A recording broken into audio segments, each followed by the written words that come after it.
जब शहीद कोई होता है तो पूरा देश देखता है, खड़ा हो जाता है, रोना आता है, हर कोई दिल वैसा करता है कि पता नहीं क्या ही कर दे।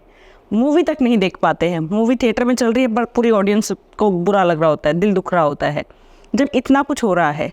लेकिन जैसे ही थिएटर से बाहर निकलते हैं, जैसे ही वो शहीद वाला टीवी वाला वो ओवर हुआ, इंसान वैसा ही हो जाता है। ना कहीं अगर आप कहीं मॉल कहीं चले जाइए, आप बेशक कहिए मैं आर्मी वाला हूँ, मैं एनएसजी वाला हूँ, मैं ये हूँ वो हूँ, नहीं जी ये तो रूल है पार्किंग। वही अगर मॉल में कुछ हो गया तो जाके आर्मी को खड़ा कर देंगे। मैं जाती हूँ ऐसे पब्लिक प्लेसेस में और मैं जब उनसे कहती हूँ कुछ भी होता है कि ऑब्वियसली हर कोई अपना दिखाता है, तो मैं उनसे कहती हूँ कि हम एनएसजी वाले हैं, नहीं जी ये तो यहाँ का ही रूल है, ये तो कटेगा, ये तो होगा। तो मेरा एक क्वेश्चन मन में आता है, obviously I don't argue with them, but मन में ये आता है कि इन केस भगवान ना करे बट यहाँ कुछ हो गया तो कौन आएगा? मेरा हस्बैंड, हमारी फौज, हमारी एनएसजी या आर्मी, तब इनकी पार्किंग कहाँ जाएगी? तब ये कहाँ जाएंगे? तो ये पहले ही क्यों नहीं इतना सम्मान नहीं मिल पाता है? क्यों टोल टैक्स पे जाके एक इंसान को, एक फौजी को लड़ना पड़ता है, बोलना पड़ता है कि भाई हम आर्मी वाले एटलीस्ट इतना तो बख्श दो? तो वो कहते हैं कि नहीं जी ये तो फौजी गाड़ी नहीं है, आपकी पर्सनल है। अरे पर्सनल है तो क्या हुआ, अगर कुछ हो गया तो मैं ही लड़ूंगा ना तुम्हारे लिए। तो क्यों नहीं है ये चीज़?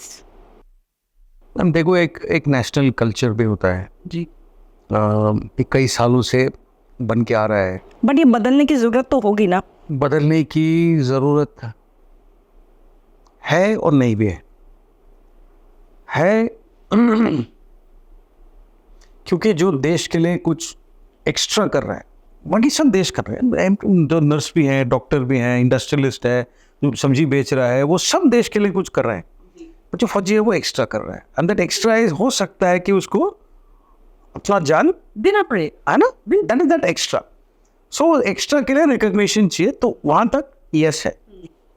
नो वहां तक है जहां तक आपको you have to follow the rules of the land. तो अगर वो संस्था ही एक्चुअली अलाउ करे कि 10 parking will be reserved for armed forces, for uniform people, for CAPF, for उन जो भी है जिसके लिए भी आप रिजर्व करना चाहते हो, मेरी तरफ से आप डॉक्टर नर्स को भी करो, आप मैं नहीं कर रहा हूँ, क्योंकि हर एक अपना करता है। तो if you want to reserve it, that is what we must look for.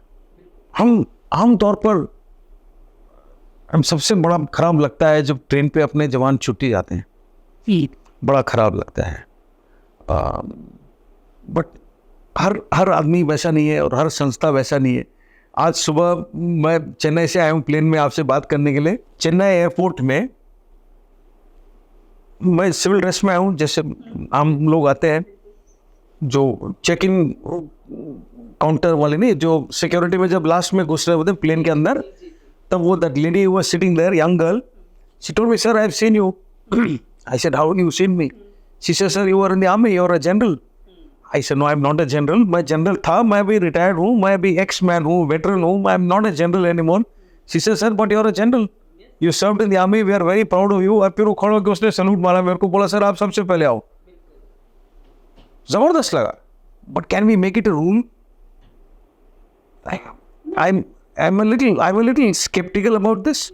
But I have started by saying कि जो आदर मिलना चाहिए, देखो जो समाज अपने शहीदों को और जिनने देश बनाने के लिए अपना जान न्यौछावर कर दिया है, उनका आदर नहीं कर सकता है, वो समाज का भविष्य भी थोड़ा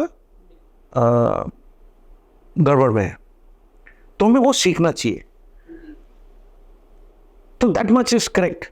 वो सीख कैसे होनी चाहिए और वो रिकग्निशन कैसे मिलना चाहिए, उस पर we can have different views on it. Because मैं ये नहीं कह रही हूँ कि सरकार कोई ऐसे रूल बनाए, मैं ये एक्सपेक्ट करती हूँ ऑडियंस से, जो लोग भी आप देख रहे हैं, कि आप देखिए सरकार ने अगर कोई ऐसा कुछ नहीं बनाया, बट एटलीस्ट आप एक रिस्पेक्ट तो दे सकते हैं ना। तो मैं हमेशा बोलता हूँ मैम, जब मैं सिविल में जाता हूँ for to give my workshops और माई लेक्चर्स, मैं सब जो सिविल ऑडियंस है हाथ जोड़ के उनको कहता हूँ, अगर आप किसी फौजी को देखते हो, आप चाय की दुकान पे, मतलब गले पे आप पान पूरी खा रहे हो, आप चाट खा रहे हो, रेस्टोरेंट में आप कुछ नाश्ता कर रहे हो, कोई फौजी आता है, अब खाली बोलो वेटर को, यार वो फौजी को 2 चाय पिला दो मेरी तरफ से और मेरे बिल में जोड़ देना, इतना ही करो और उससे हाथ मिलाओ, बोलो आप देश का सेवा करते हो, थैंक यू वेरी मच। यही बहुत बहुत है। स्टार्ट यहाँ से होगा। बिल्कुल। स्कूलों में जाता हूँ तो बच्चों को बोलता हूँ और बच्चे तो बड़े खुश है, वैसे वर्दे उर्दे देख के बच्चे भाग के आते हैं। वो बचपना जहाँ चला जाता है ना, बचपन, वहाँ थोड़ा प्रॉब्लम आ जाता है। लेकिन आई थिंक ये भी थोड़ा थोड़ा बदल रहा है आज की तारीख पर क्योंकि ये आप जैसे लोगों के लिए ये this is credit to you, because आप थोड़े फौज को, आर्मी को, देश को हाईलाइट करते हो। देश बनता कैसे है? क्या सिर्फ देश इंजीनियर से बनता है, डॉक्टर से बनता है, या फिर एक भावना से बनता है, एक कंबाइंड विजन से बनता है? ये मेरा सोच है। देश तो वैसे ज्योग्राफी तो लाइन कोई खींचता है, लाइन लकीर, वो अपना बाउंड्री बन जाता है। लेकिन कंट्री, एक नेशन बनेगा तो एक कॉमन विजन से, एक रेस्पेक्ट से, कल्चर से, एक फैब्रिक से। तो ये फैब्रिक बनाने का एक इजी तरीका है। बट मैम आप ही करोगे, आप अपने व्यूअर्स को बताइए कि please respect anybody who wears. मैं नहीं कर रहा हूँ फौजी, मैं कह रहा हूँ जो फायर स्टेशन में काम करता है, मैं कह रहा हूँ जो ट्रैफिक पुलिस के, जो आप इफ्को चौक पर जो पुलिस वाले खड़े हैं, आप उनकी सोचो क्या सांस लेते हैं डेली वो। किसी संडे ही मिलता है उनको। करेक्ट, बिल्कुल करेक्ट। उनका कोई एडमिनिस्ट्रेशन नहीं है, लेडीज खड़ी रहती है, there are no rest rooms, ये मल्टीपल प्रॉब्लम्स। आप उनको कम से कम गाड़ी पे जा रहे हो, अपने एयर कंडीशन गाड़ी का शीशा डाउन करके हाथ जोड़ के बोलिए मैडम थैंक यू, यही बहुत है। और स्टार्ट यहीं से होगा, क्योंकि दो लोग आपको देखेंगे और वो नकल करेंगे, और ऐसे ही फैलेगा। तो ये लंबा रास्ता है। हमें तो we are only 70 years old। बिकॉज लोग बहुत ही अलग नज़र से देखते हैं। और मेरे मन में बहुत, क्योंकि मेरे फादर आर्मी में थे, मेरे नाना जी आर्मी में थे, तो मैं एक कहीं ना जिसमें खून में भरा हुआ है। तो मुझे जब ऐसा कुछ होता है तो मैं सोचती हूँ कि आप शायद सिविलियंस या आदि ऑडियंस को नहीं पता कि जब एक बेटा का मिशन होता है तो उसके पेरेंट्स को बलिदान का मेडल दे दिया जाता है कि जी आपका बेटा अब हमारा हुआ, ये देश का है, आप भूल जाइए, इसको कुछ भी होगा ये सब देश का है। अब तो एक पेरेंट कितना बड़ा दिल लेके रखते हैं कि भाई पता नहीं बेटा श्रीनगर गया कि क्या होगा, और आप लोग जो एक छोटी सी 10 रुपए के लिए लड़ाई कर देते हैं। फर्क पड़ रहा है मैम। पिछले हफ्ते मैं एक फंक्शन में चीफ गेस्ट इनवाइटेड था और दो पद्मश्री गेस्ट थे और मैं चीफ गेस्ट था, और 3 और लोग थे। एक सुपर दिल का डॉक्टर है, सुपर कार्डियोलॉजिस्ट है, एक कोई सुपर आई स्पेशलिस्ट है, मतलब आंखों के अंदर का जो लेयर का वो स्पेशलिस्ट है, और कोई है जो जेल में लाइफ इम्प्रिजनमेंट काट रहे हैं उनके बच्चों को अडॉप्ट करके उनको परवरिश कराता है। कोई है जो कंप्लीटली अपना लाइफ उसने डेडिकेट कर दिया, लेडी है, टू हेल्प स्पेशल चिल्ड्रन।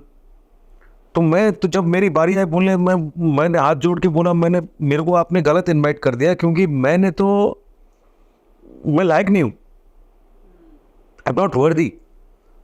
ऐसे लोगों के बीच में आप मुझे चीफ गेस्ट बुलाए, मेरे को खाली बुलाते ऑडियंस में बैठने के लिए, मैं पीछे बैठ के मैं सामने बैठने के लिए भी लायक नहीं हूँ। I would have set back. जब मैंने बोला है, एक्चुअली सब ने मुझे रोका है, सब खड़े हो गए और बोले सर आपको गोली लगी है, you are a decorated soldier, you spend 42 years in uniform, you have given blood for this country, आपसे बढ़कर के कोई हो नहीं सकता। और ये आम लोगों का ये सोच है। तो ये बदल रहा है धीरे धीरे।